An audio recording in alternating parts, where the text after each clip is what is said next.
दोस्तों पिछली क्लास में हमने आपको पेज मेकर टूल बॉक्स के जितने भी लेफ्ट साइड में जितने भी टूल्स हैं इन सब के बारे में बहुत विस्तार से समझाया था, जिसमें कि आपने सीखा था कि सिलेक्शन टूल का काम केवल सिलेक्शन करना ही नहीं होता, बल्कि इसके अलावा पेज का मेजरमेंट सेट करना एवं कीबोर्ड की एरो कीज के द्वारा किसी भी ऑब्जेक्ट की स्पेसिंग सेट करना यानी कि नज ऑफसेट सेट करना, पेज का रेजोल्यूशन सेट करना, ये सब आप सिलेक्शन टूल के द्वारा कर सकते हैं। इसके अलावा आपने सीखा था कि मेन्यू बार में जाए बिना भी केवल सिलेक्शन टूल के द्वारा ही आप पूरा डॉक्यूमेंट सेटअप भी कर सकते हैं।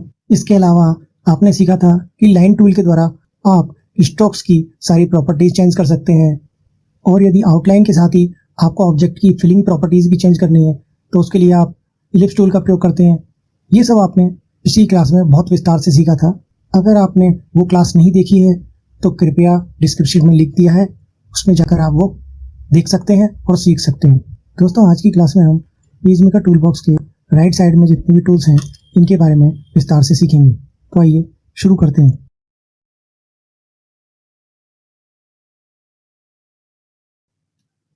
दोस्तों बहुत बहुत स्वागत है आप सभी का हमारे channel one place of technology में। दोस्तों सबसे पहले हम टूल बॉक्स के राइट साइड में जूम टूल से शुरुआत करेंगे और सबसे लास्ट में हम टेक्स्ट टूल को लेंगे, क्योंकि टेक्स्ट टूल जो है वो अपने आप में बहुत बड़ा चैप्टर है। और अगर आपने एक बार टेक्स्ट टूल के बारे में अच्छी तरह से समझ लिया और टेक्स्ट फॉर्मेटिंग में काम में आने वाले सारे फीचर्स को अच्छी तरह से समझ लिया तो आप ये मानिए कि आपने पेज मेकर में बहुत बड़ा पोर्शन कवर कर लिया है। तो आइए आज की क्लास शुरू करते हैं। दोस्तों सबसे पहले हम लेते हैं जूम टूल, और जूम टूल के द्वारा पेज पर ड्रैग करके हम पेज को आसानी से जूम करके देख सकते हैं। इसके अलावा अगर हमें इसे जूम आउट करना है तो कंट्रोल के साथ क्लिक करेंगे तो पेज जूम आउट हो जाएगा। जूम इन करने के लिए कंट्रोल के साथ प्लस की का यूज़ कर सकते हैं। इसके अलावा जूम आउट करने के लिए कंट्रोल के साथ माइनस की का प्रयोग करेंगे तो पेज जूम आउट यानी कि छोटा होता जाएगा। इसके बाद पेज को वापस अपनी स्थिति में लाने के लिए कंट्रोल 0 करते हैं तो पूरा पेज फिट ऑन स्क्रीन हो जाता है। इसके अलावा कंट्रोल 1 करने से 100% जूम यानी कि पेपर की एक्चुअल साइज, और कंट्रोल 2 करने पर 200% जूम देख सकते हैं। दोस्तों इसके बाद आता है polygon frame tool. Polygon frame tool जो है वो किसी टेक्स्ट अथवा पिक्चर के लिए एक फ्रेम का काम करता है, या फिर आप कह सकते हैं किसी टेक्स्ट के लिए अथवा किसी फोटो के लिए यह एक कंटेनर के रूप में काम करेगा। इसके अलावा पॉलीगन फ्रेम टूल के लिए एक खास ट्रिक और आपको बताता हूँ।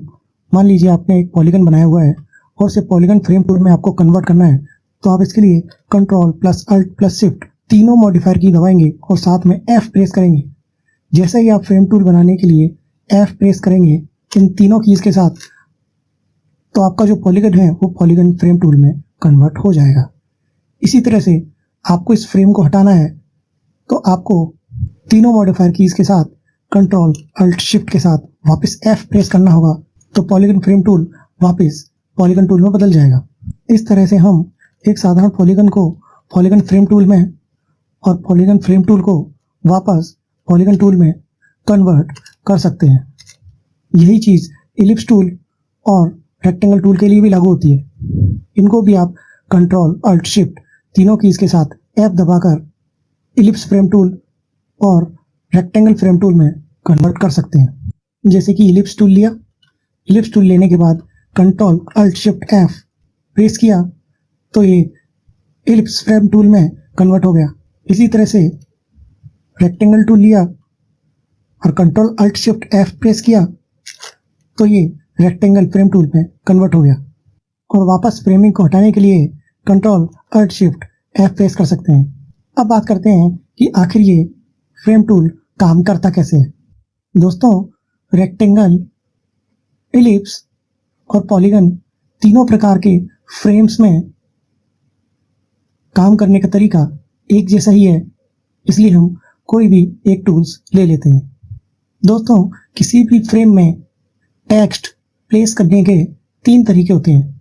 पहला कि आप टेक्स्ट टूल लीजिए और उसमें कोई भी मैटर टाइप पेस्ट कर लीजिए, तो आप देखेंगे कि फ्रेम के साथ वो टेक्स्ट मैटर जुड़ चुका है।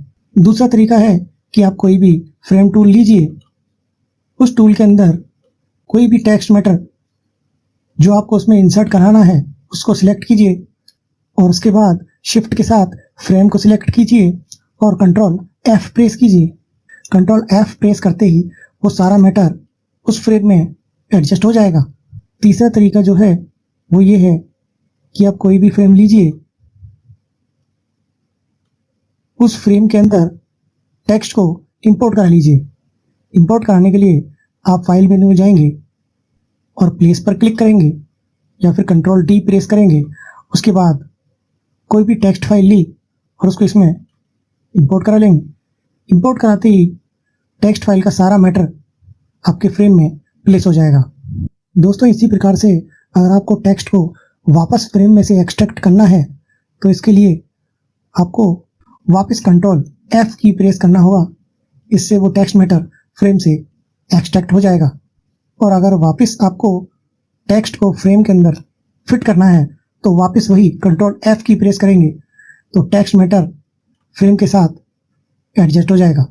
तो इस प्रकार से फ्रेम के अंदर टेक्स्ट प्लेसिंग के हम ये 3 तरीके काम में लेते हैं। दोस्तों अब हम किसी इमेज को फ्रेम में प्लेस करना सीखते हैं। मान लीजिए कि हमारे पास फ्रेम है और एक इमेज को कॉपी पेस्ट कर लेते हैं। दोस्तों अब इस इमेज को इस फ्रेम में प्लेस करने के लिए पहले इमेज को सिलेक्ट करते हैं, फिर उसके बाद शिफ्ट के साथ फ्रेम को सिलेक्ट करेंगे और वही कंट्रोल F प्रेस करेंगे। कंट्रोल F प्रेस करते ही वो इमेज इस फ्रेम में फिट हो जाएगी। अगर आप चाहते हैं कि ये इमेज पूरे फ्रेम को कवर करे तो इसके लिए आपको फ्रेम ऑप्शंस में जाना होगा। इसके लिए कंट्रोल Alt F प्रेस करेंगे अथवा ऊपर इस आइकन पर क्लिक करते हैं। यहाँ पर क्लिक करते ही आप फ्रेम ऑप्शंस में आ जाएंगे। यहाँ पर मेंटेन एस्पेक्ट रेशियो को हम हटा देंगे और ओके करेंगे तो जो इमेज है वो पूरे फ्रेम को कवर कर लेगी। इसी प्रकार से किसी फ्रेम में पिक्चर को इंपोर्ट भी करा सकते हैं। इंपोर्ट कराने के लिए कंट्रोल D या फाइल के अंदर प्लेस अथवा प्लेस के आइकन पर क्लिक करते हैं। अब इमेज को सिलेक्ट करने के बाद जब हम ओपन करेंगे तो हमारी इमेज उस फ्रेम में प्लेस हो जाएगी।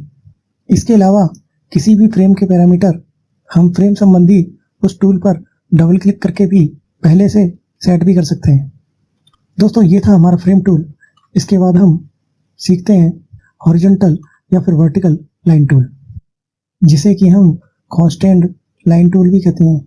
और दोस्तों मैं आपसे एक बात और कहना चाहूँगा कि आप पूरा YouTube चैनल उठाकर देख लीजिए। आपको किसी ने भी इतना डिटेल्स में एक एक टूल्स के बारे में नहीं समझाया होगा। हर कोई 8-10 मिनट के वीडियो में आपका पूरा टूल्स कंप्लीट करा देता है, लेकिन यहाँ पर हमने प्रोफेशनली काम में आने वाली हर एक एक चीज़ को क्लियर किया है और आपको जितना बेहतर तरीके से समझाया है तो आपका भी ये फर्ज बनता है कि आप हमारे चैनल को सब्सक्राइब करें, उसे शेयर करें और लाइक करें। इसके साथ ही बेल आइकन को भी दबाएं, जिससे कि आने वाली हमारी हर एक वीडियो की नोटिफिकेशन आपके पास तुरंत पहुंच सके। दोस्तों अगर आप पेजमेकर में प्रोफेशनल तरीके से काम सीखना चाहते हैं और चाहते हैं कि हम आपके लिए और भी अच्छे वीडियो लेकर आएँ तो हमारे चैनल को सब्सक्राइब करें। दोस्तों इसके बाद आता है हमारा constant line tool. Constant line tool जो है वो हॉरिजॉन्टली अथवा वर्टिकली लाइन खींचने के लिए काम में आता है। कांस्टेंट लाइन टूल के द्वारा हम 45 डिग्री के एडिशन में लाइन ड्रॉ कर सकते हैं।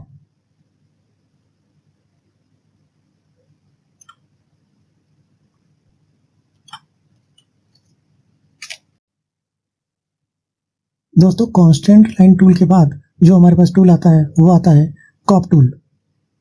क्रॉप टूल के द्वारा हम किसी भी इमेज को क्रॉप कर सकते हैं। यहाँ अभी हमने एक इमेज प्लेस की है और उसके बाद इसे हमें क्रॉप करना है। क्रॉप करने के लिए किसी भी एंकर पॉइंट से इसे ड्रैग करने पर यह इमेज क्रॉप होती है। एंकर पॉइंट के अलावा कहीं से भी ड्रैग करने पर यह क्रॉप नहीं होगी।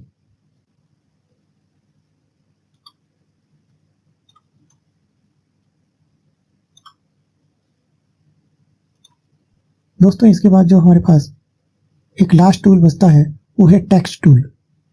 टेक्स्ट टूल के बारे में हम अपने अगले वीडियो में विस्तार से समझेंगे। तब तक के लिए बने रहिए आपके अपने channel one place of technology के साथ। चैनल को सब्सक्राइब करें, लाइक करें और शेयर करें। बेल आइकन को दबाएं ताकि आने वाली वीडियो की नोटिफिकेशन तुरंत आप तक पहुंच सके। जय हिंद, जय भारत।